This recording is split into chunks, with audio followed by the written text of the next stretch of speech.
Hey YouTube, welcome back to my channel. Today's Tuesday, April 29th, 2025.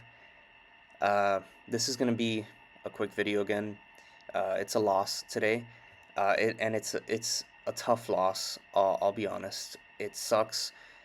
Um, Not much I could say about it. I think I just traded really bad today, and yeah, you're going to see the market conditions. Um, I sort of got lost because I'm so used to getting an entry relatively quickly, or like right when it breaks out of the range of the 15-minute range, but that didn't happen today. We had a lot of consolidation, a lot of up and down, and I think I got lost in that, and I sort of lost the sight of the bigger picture. But there was something that I learned at the end, and you'll see it. I think I'm gonna start implementing that in my trading. But for now, I'm just gonna fast forward. Literally, this is like 45 minutes of footage. I'm just gonna crunch it down super quick just to get to um, the ending here. So I'll see you guys there.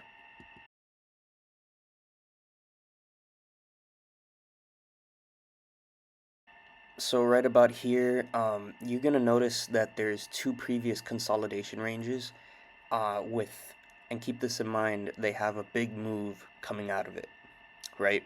So on the left hand side, you see the price like rallies up out of the first consolidation range.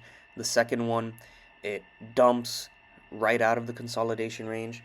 And now here we had a sort of retest of the high of the 15-minute range. So what I wanted here was for this to sort of be like a, I don't know what you would call it, just like a shift from bearish to bullish here.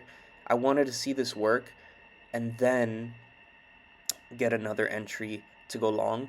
But I think that's where I kind of messed up, because I wanted that to happen, but it's not going to happen. It's not guaranteed, and I think maybe I should have taken this here, because it's like it's my entry, but at the same time I feel like I shouldn't have taken it.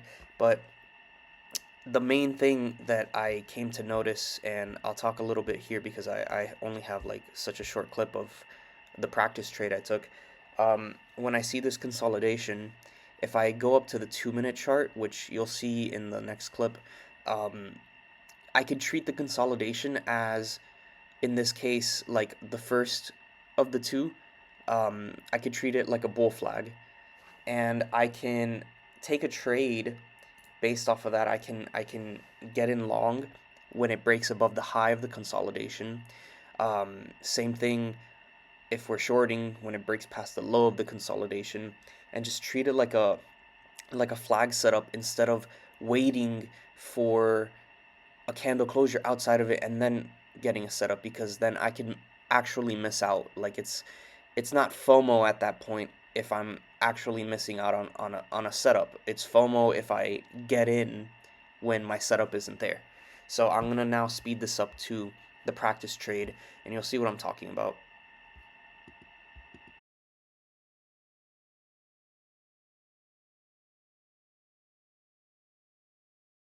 So that's actually my bad. I meant not the practice trade, the actual loss that I took here. I'm trying to see the brighter side of things and forget that I even took this loss. But yeah, this was right after the previous clip where we got the break up and price rallied, and I got a bull flag here, but it just failed. I don't think I ever went into profit here, and it sucks. It really does, because now this is the second loss on the XFAs, and I feel like I sort of wasted time trying to pass this second account instead of just focusing on the first. I just wanted to prove to myself that, hey, if I stick to the strategy, I can pass the account, and I did. But you know, I think I said this yesterday or the previous day, I don't know, that it's just different risk parameters. Like on eval, it's an eval, it's not actually money that matters, but on a funded account it does. So imagine if I just focused on taking those trades, those winning trades, on the funded account instead of an eval. It'd be a lot different. So yeah, I lose here and I get locked out, and there's no worse feeling than seeing this screen. And I'm sure if you've seen it, you know the feeling. So I'm just gonna skip now to the actual practice trade so you could see me operate on the 2 minute chart um, above the consolidation range, like treating it as a bull flag.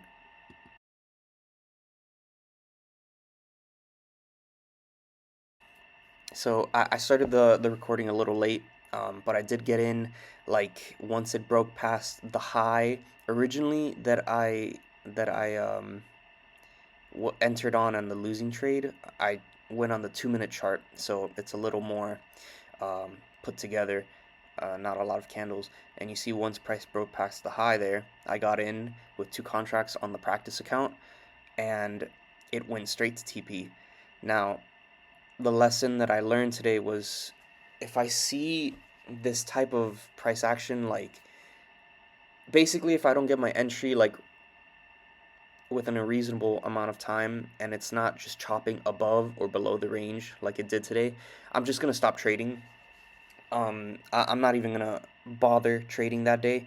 But I know now that if I see consolidation like this, I could wait for a candle closure and then an entry, but I could also ride the momentum of that candle that's breaking out and trade past the high of the consolidation, like in this example.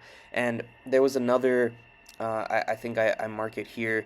Um, there was a another bull flag, I guess, formed inside the consolidation range, the third one. Um, I could have entered off that, but I really wasn't paying attention to this. I just saw that it broke past the high, and I decided to get in with two contracts. Um, this sucks. It really does. I'm not gonna lie. But all I can do is just come back tomorrow and hopefully maybe catch a win tomorrow or Thursday, or I don't know, maybe not even trade, but we'll see when we get there. Thank you guys for watching.